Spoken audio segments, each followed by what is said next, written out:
السلام عليكم ورحمة الله وبركاته.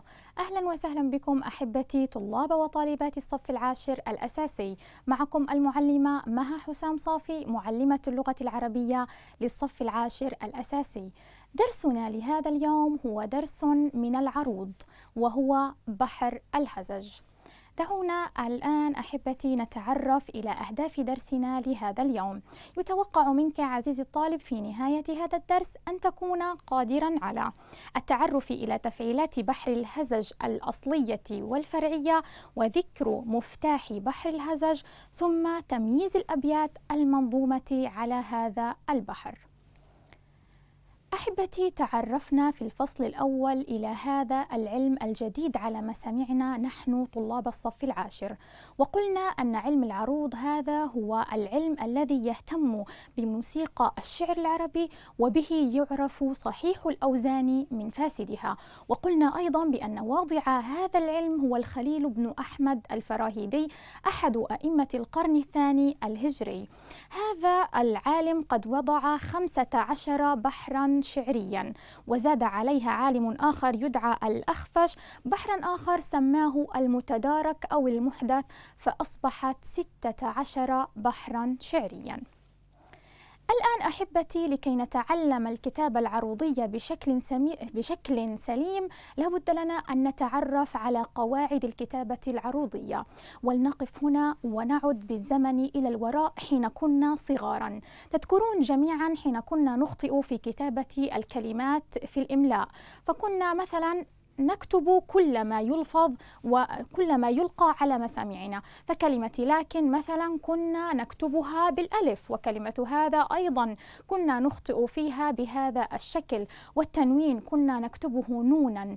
الآن أريد منكم أن نرجع إلى الوراء ونكتب كل ما يلفظ، فكل حرف يلفظ لا بد أن يكتب. هذه هي القاعدة الأولى من قواعد الكتابة العروضية.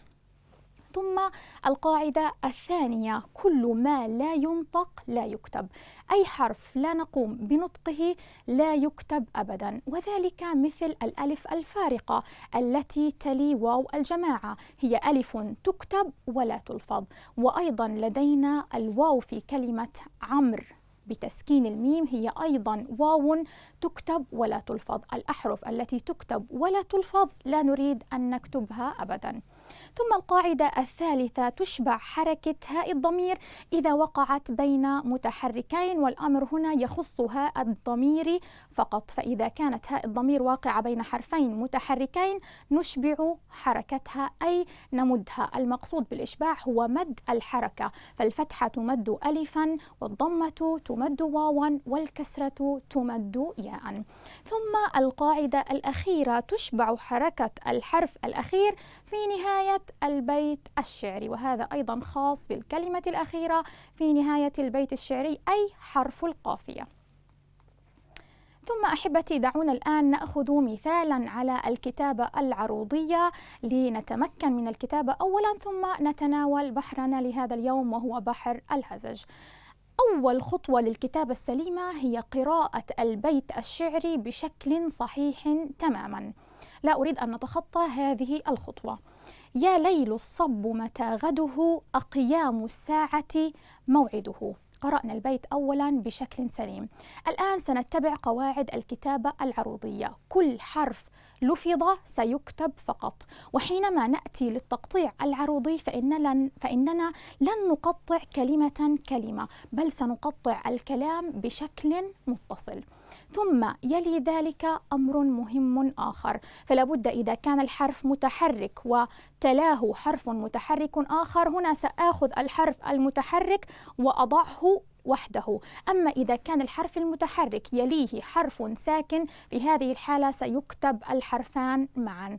دعونا نتعرف إلى ذلك من خلال الشطر الأول. يا ليل الصب متى غده.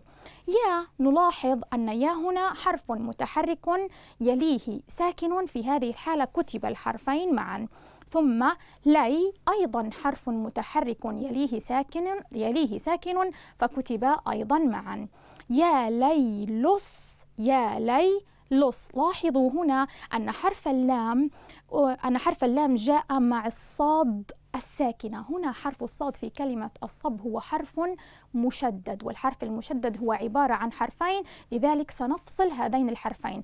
الحرف الأول ساكن جاء مع اللام المتحركة، والحرف الثاني متحرك سيأتي مع الباء الساكنة، يا لي لص صب بو. الآن حرف الباء المتحرك سيأتي وحده لأن الحرف الذي يليه هو أيضا حرف متحرك.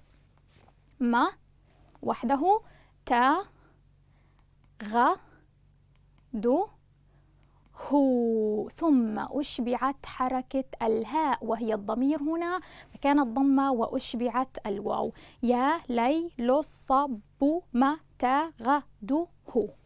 هكذا أحبتي نكون قد كتبنا هذا الشطر بالشكل السليم.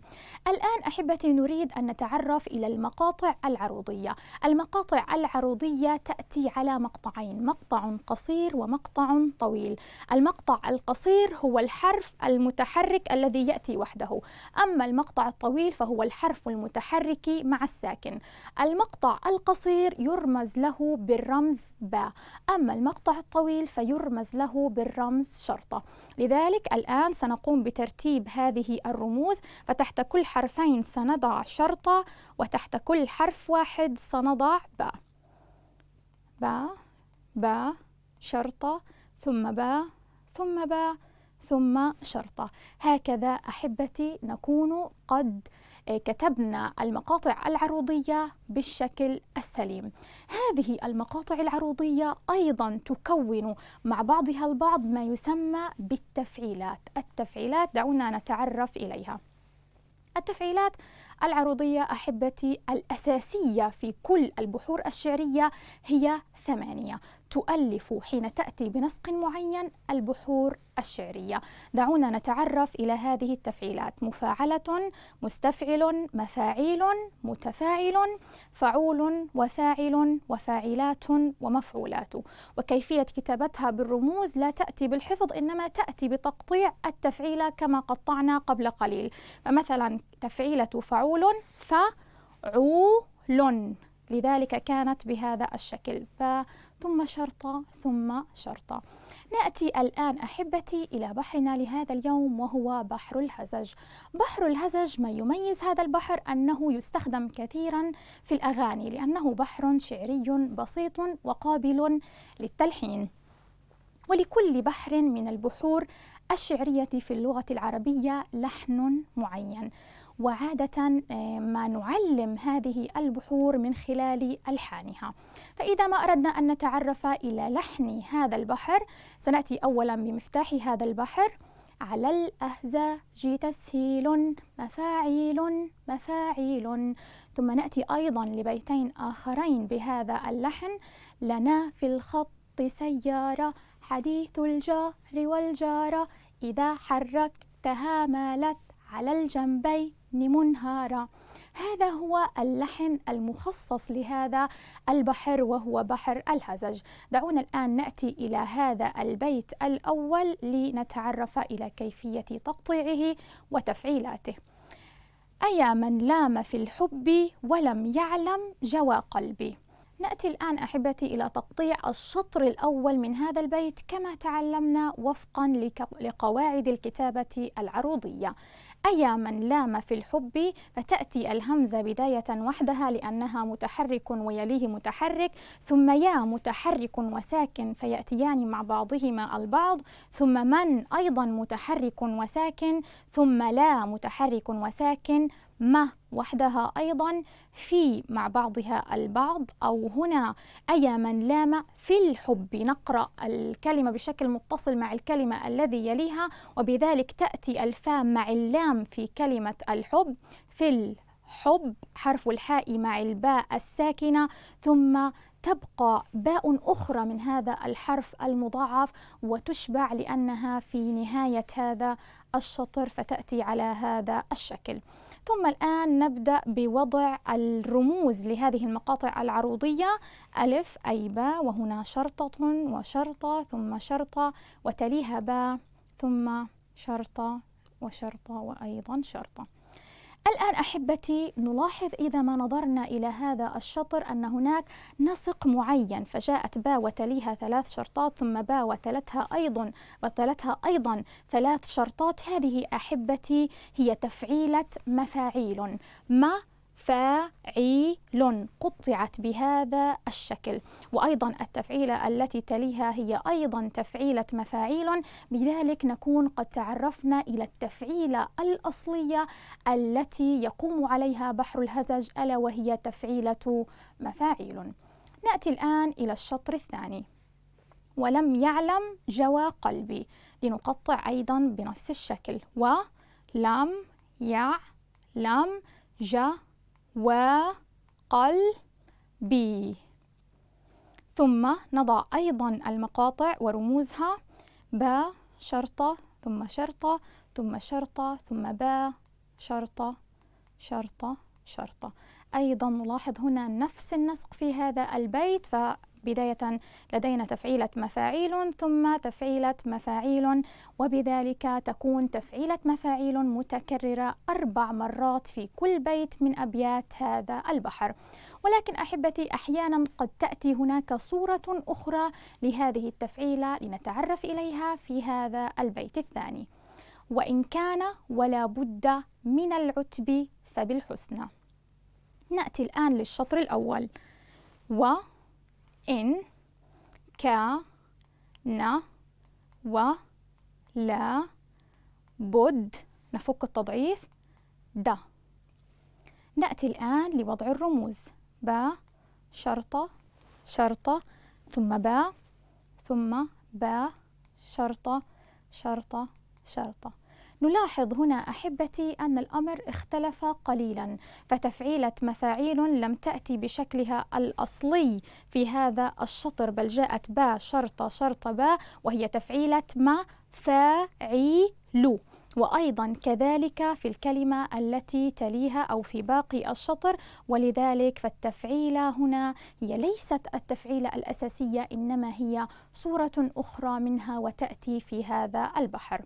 ثم نكمل هذا البيت: من العتب فبالحسنى، من العتب فبالحسنى،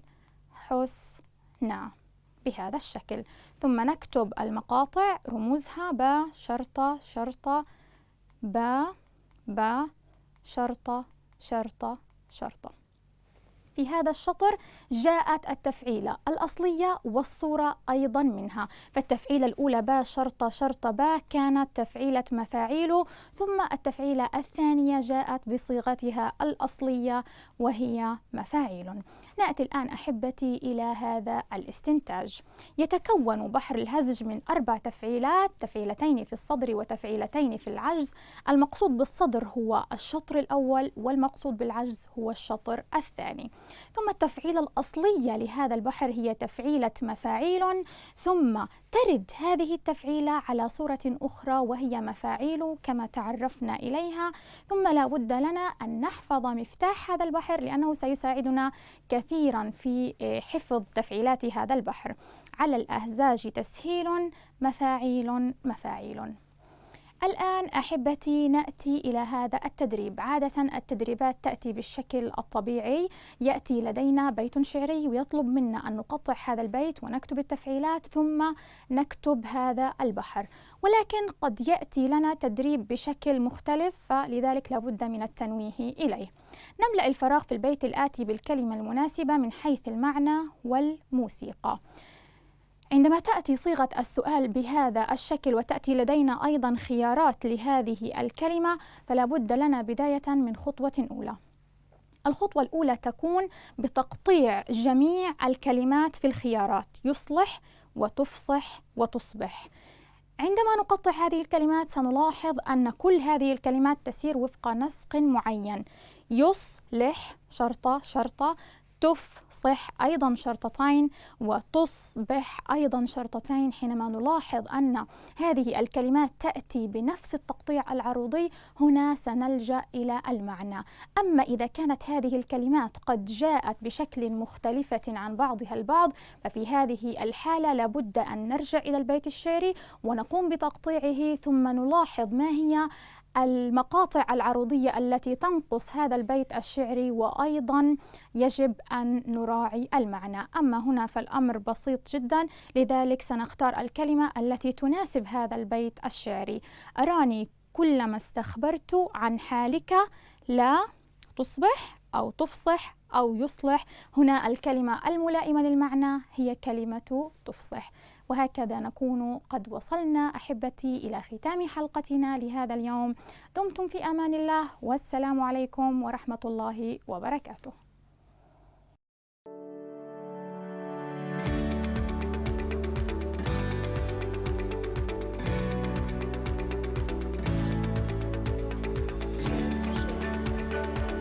بعد مشاهدتك للفيديو على يتوقع الأقوى المرسل